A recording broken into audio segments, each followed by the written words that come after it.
Hi ಎಲ್ಲರಿಗೂ ನಮಸ್ತೆ. ಎಲ್ಲರೂ ಹೇಗಿದ್ದೀರಾ? ಚೆನ್ನಾಗಿದ್ದೀರಾ ಅಲ್ವಾ? ಬನ್ನಿ ಇವತ್ತು ಮಾವಿನಕಾಯಿ ಚುರುಮುರಿ ಮಾಡೋಣ.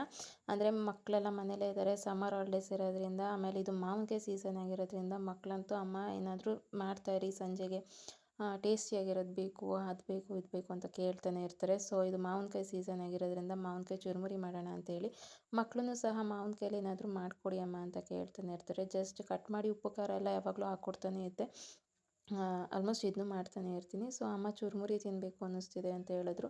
ಸೊ ಮಾವಿನಕಾಯಿ ಇತ್ತಲ್ಲ ಅಂತ ಹೇಳಿ ಮಾವಿನಕಾಯಿ ಚುರುಮುರಿ ಮಾಡೋಣ ಅಂತ ಹೇಳಿ ಮಾವಿನಕಾಯಿ ಚುರುಮುರಿ ಮಾಡೋಕ್ಕೆ ಹೊರಟಿದ್ದಂಥದ್ದು. ಅದಕ್ಕೆ ನಾನು ಏನೇನು ಯೂಸ್ ಮಾಡ್ಕೊಂಡಿದ್ದೀನಿ ಅಂತ ಹೇಳಿದ್ರೆ, ಈರುಳ್ಳಿ ಸಣ್ಣ ಸಣ್ಣದಾಗಿ ಹಚ್ಚಿಟ್ಕೊಂಡಿದ್ದೀನಿ, ಒಂದು ಮೀಡಿಯಮ್ ಸೈಜ್ದು, ಒಂದು ಮೀಡಿಯಮ್ ಸೈಜ್ ಟೊಮೆಟೊ ಸ್ಮಾಲಾಗಿ ಚಾಪ್ ಮಾಡಿ ಇಟ್ಕೊಂಡಿರೋಂಥದ್ದು, ಒಂದು ಕ್ಯಾರೆಟ್, ಒಂದು ಕ್ಯಾರೆಟ್ನ ತುರಿದಿಟ್ಕೊಂಡಿದ್ದೀನಿ, ಮತ್ತು ಒಂದು ಸೌತೆಕಾಯಿನ ಸಣ್ಣ ಸಣ್ಣದಾಗಿ ಹಚ್ಚಿಟ್ಕೊಂಡಿದ್ದೀನಿ. ನೆಕ್ಸ್ಟ್ ಕೊತ್ತಂಬರಿ ಸೊಪ್ಪನ್ನು ಅಷ್ಟೇ ಸಣ್ಣ ಸಣ್ಣದಾಗಿ ಹಚ್ಚಿಟ್ಕೊಂಡಿರಬೇಕು. ಮಾವಿನಕಾಯಿನ ಒಂದು ತೋತಾಪುರಿ ಮಾವಿನಕಾಯಿನ ಒಂದು ಸೈಡ್ ಕಟ್ ಮಾಡಿ ಅದನ್ನ ಚೆನ್ನಾಗಿ ತುರಿದು ಇಟ್ಕೊಂಡಿದ್ದೀನಿ.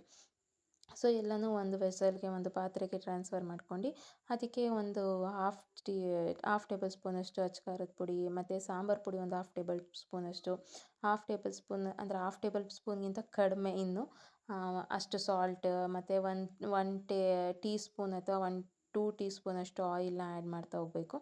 ಆ್ಯಡ್ ಮಾಡಿ ನಂತರ ಅದನ್ನ ಚೆನ್ನಾಗಿ ಮಿಕ್ಸ್ ಕೊಡಬೇಕು. ಮಿಕ್ಸ್ ಕೊಡೋದ್ರಿಂದ ಅದ್ರದ್ದು ಫ್ಲೇವರ್ಸ್ ಅಂದರೆ ಖಾರ ಆಗಿರ್ಬೋದು, ಉಪ್ಪು, ಹುಳಿ ಎಲ್ಲನೂ ಚೆನ್ನಾಗಿ ಮಿಕ್ಸ್ ಆಗಬೇಕು.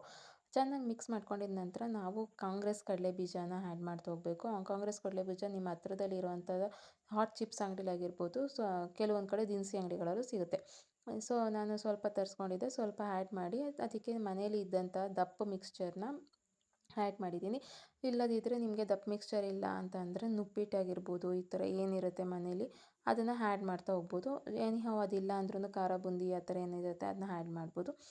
ಆ್ಯಡ್ ಮಾಡಿದ ನಂತರ ಕಡಲೆಪುರಿ ಏನಿದೆ ಅದನ್ನ ಮೇಲೆ ಜರಡಿ ಥರ ಮಾಡ್ಕೊಂಡು, ಅಂದರೆ ಅಡೀಲಿ ಸ್ವಲ್ಪ ಕಲ್ಲು ಥರ ಏನಾದರೂ ಇರುತ್ತೆ ಡಸ್ಟ್ ಐಟಮ್ಸ್ ಅಂತ, ಮೇಲ್ಗಡೆ ಎಲ್ಲ ಜರಡಿ ಥರ ಮಾಡ್ಕೊಂಡು ಸ್ವಲ್ಪ ಕಡಲೆಪುರಿ ಆ್ಯಡ್ ಮಾಡ್ಕೊಂಡು ಒಳ್ಳೆ ಮಿಕ್ಸ್ ಕೊಡಬೇಕು.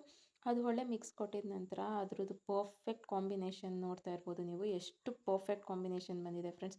ಸೇಮ್ ನಿಮಗೆ ಹೊರಗಡೆ ಹೇಗೆ ತಿಂತೀರೋ ಅದೇ ಥರ ಕಾಣಿಸ್ತಾ ಇದೆ ಅಲ್ವಾ? ಎಸ್, ಟೇಸ್ಟು ಹೇಗಿರುತ್ತೆ ಅಂತ ಬನ್ನಿ ಮಕ್ಳಿಗೆ ಕೊಡ್ತಾ ಇದ್ದೀನಿ. ಮಕ್ಳಿಗೆ ಟೇಸ್ಟ್ ನೋಡ್ಬಿಟ್ಟು ಹೇಳ್ತಾರೆ ಈಗ. ಎಸ್, ಅವ್ರಿಗೆ ತುಂಬ ಇಷ್ಟ ಆಯಿತು ಫ್ರೆಂಡ್ಸ್. ಫೈನಲಿ ಇವಾಗ ನಾನು ಟೇಸ್ಟ್ ಮಾಡೋ ಟೈಮ್ ಬಂದಿದೆ. ಫೈನಲಿ ನಾನು ಟೇಸ್ಟ್ ಮಾಡ್ತಾಯಿದ್ದೀನಿ. ಸೊ ಫ್ರೆಂಡ್ಸ್, ನಿಮಗೆ ನಾನು ಸೀರಿಯಸ್ಲಿ ಹೇಳ್ತಾ ಇದ್ದೀನಿ, ಸಖತ್ ಟೇಸ್ಟಿಯಾಗಿತ್ತು. ನೀವು ಒಂದ್ಸಲಿ ಟ್ರೈ ಮಾಡಿ. ಟ್ರೈ ಮಾಡಿದ್ಮೇಲೆ ಹೇಗಿತ್ತು ಅಂತ ಕಮೆಂಟ್ ಬಾಕ್ಸಲ್ಲಿ ಕಮೆಂಟ್ ಮಾಡೋದನ್ನ ಮರಿಬೇಡಿ. Thank you friends, thank you for watching. Love you all. Bye.